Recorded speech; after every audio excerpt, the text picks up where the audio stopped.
Hi hello welcome back to our channel. Emotional pain കുറയ്ക്കാൻ വേണ്ടി physical Ham ചെയ്യുന്ന ആളുകളെ കണ്ടിട്ടുണ്ടോ?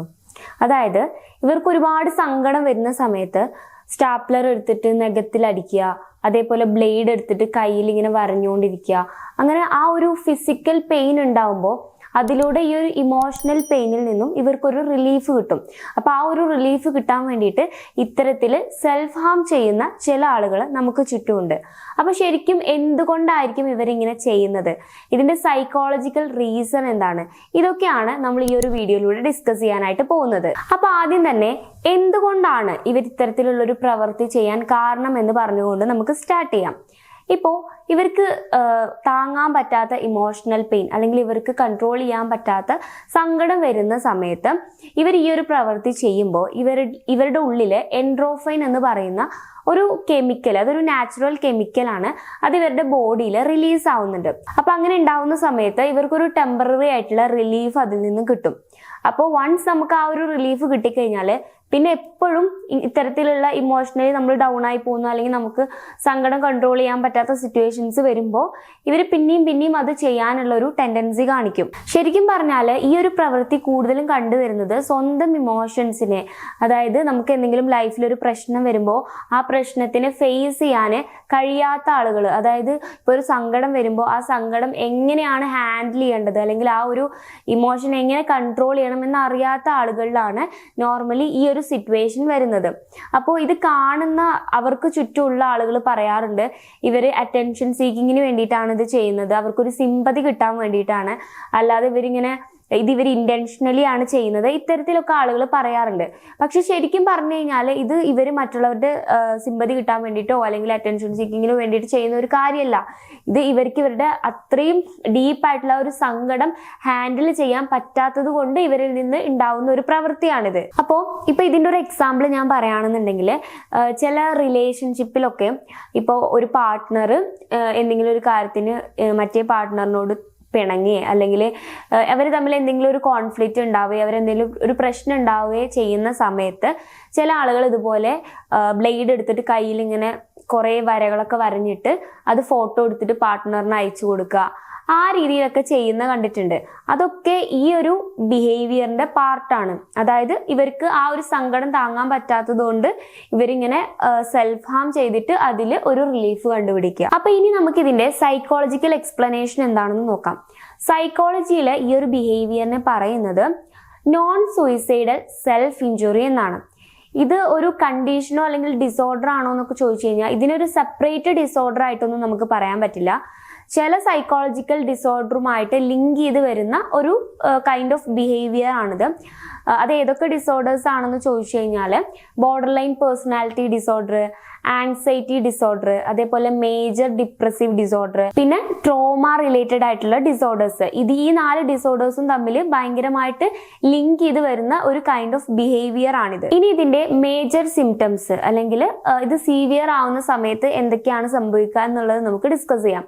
ഇതിൽ ഫസ്റ്റ് വൺ പറയുകയാണെന്നുണ്ടെങ്കിൽ ഇവർ സെൽഫ് ഹാം ചെയ്യുന്നത് ഇപ്പൊ ഇവർ സൂയിസൈഡ് ചെയ്യാൻ വേണ്ടിയിട്ടോ അല്ലെങ്കിൽ ഇവർക്കൊരു സൂയിസൈഡൽ ടെൻഡൻസി ഉള്ളത് കൊണ്ടോ അല്ല. ഇപ്പോൾ ഞാൻ നേരത്തെ പറഞ്ഞല്ലോ നമ്മൾ ബ്ലേഡ് എടുത്തിട്ട് കയ്യിൽ ഇങ്ങനെ വരയ്ക്കുന്നുള്ളത്. അപ്പോൾ ഇവർക്ക് അറിയാമല്ലോ, ഇപ്പം കുറച്ച് വലുതായിട്ടുള്ള ആളുകളാണെങ്കിൽ അവർക്കറിയാം നമ്മൾ വെയിൻ കട്ട് ചെയ്ത് കഴിഞ്ഞ് കഴിഞ്ഞാൽ നമ്മൾ മരിക്കുന്നുള്ളത്. പക്ഷെ ഇവരൊരിക്കലും വെയിൻ കട്ട് ചെയ്യില്ല. നമ്മുടെ കൈയിന്റെ വെയിനിന്റെ കുറച്ച് മുകളിലായിട്ടായിരിക്കും ഇവരിങ്ങനെ വരഞ്ഞുകൊണ്ടിരിക്കുക. അല്ലെങ്കിൽ നമ്മൾ ഈ കോമ്പസ് എടുത്ത് കുത്താന്നൊക്കെ പറഞ്ഞില്ലേ, ഇതൊക്കെ അവർ ചെയ്യുന്നത് ഒരിക്കലും മരിക്കണം എന്നുള്ള ഒരു ഇന്റൻഷനോട് കൂടി ഇവർ ഒരിക്കലും ചെയ്യില്ല. ഇവർക്ക് സൂയിസൈഡൽ ടെൻഡൻസിയും ഇവർ കാണിക്കില്ല. ഇവർക്ക് ജസ്റ്റ് അപ്പം ഉണ്ടാവുന്ന ആ ഒരു പെയിന് അത് റിലീഫ് ആവണം എന്നുള്ള ഒരൊറ്റ ഇന്റൻഷനേ ഉണ്ടാവുള്ളൂ. പിന്നെ ഞാൻ പറഞ്ഞു ചില ആളുകൾ ഇതിനെ അറ്റൻഷൻ സീക്കിംഗ് ആയിട്ട് പറയാറുണ്ട് എന്നുള്ളത്. പക്ഷെ അതല്ല എന്ന് പറയാനുള്ള മറ്റൊരു റീസൺ എന്ന് പറഞ്ഞു കഴിഞ്ഞാൽ ഇവരിതുപോലെ സെൽഫ് ഹാം ചെയ്തു കഴിഞ്ഞാൽ, ഇപ്പോൾ ഒരു പ്രശ്നം വരുമ്പോൾ അത് ഹാൻഡിൽ ചെയ്യാൻ വേണ്ടിയിട്ട് ഇവർ സെൽഫ് ഹാം ചെയ്തു കഴിഞ്ഞാൽ ഇവരുടെ ഉള്ളിൽ ഒരു ഗിൽറ്റ് ഉണ്ടാവും, ഒരു ഷെയിം ആയിട്ടുള്ള ഫീൽ ഉണ്ടാവും. അയ്യോ ഞാനിങ്ങനെ എന്നെ തന്നെ ഇതാക്കിയല്ലോ, എനിക്ക് പ്രാന്തായി പോയോ, അത്തരത്തിലുള്ള തോട്ട്സ് ഒക്കെ വന്നിട്ട് ഇവർക്ക് തന്നെ ഒരു ഗിൽറ്റി ഫീൽ ഉണ്ടാവും. സോ അതുകൊണ്ട് തന്നെ ഇവരിത് ബാക്കിയുള്ളവരിൽ നിന്നും ഹൈഡ് ചെയ്ത് വെക്കാനായിട്ട് ശ്രമിക്കും. ഇപ്പോൾ ഇവരിങ്ങനെ സെൽഫ് ഹാം ചെയ്തു കഴിഞ്ഞാൽ ഇവരുടെ ദേഹത്ത് അതിന്റെ ബോൺസും കാര്യങ്ങളൊക്കെ ഉണ്ടാവുമല്ലോ, മുറിവുകളൊക്കെ.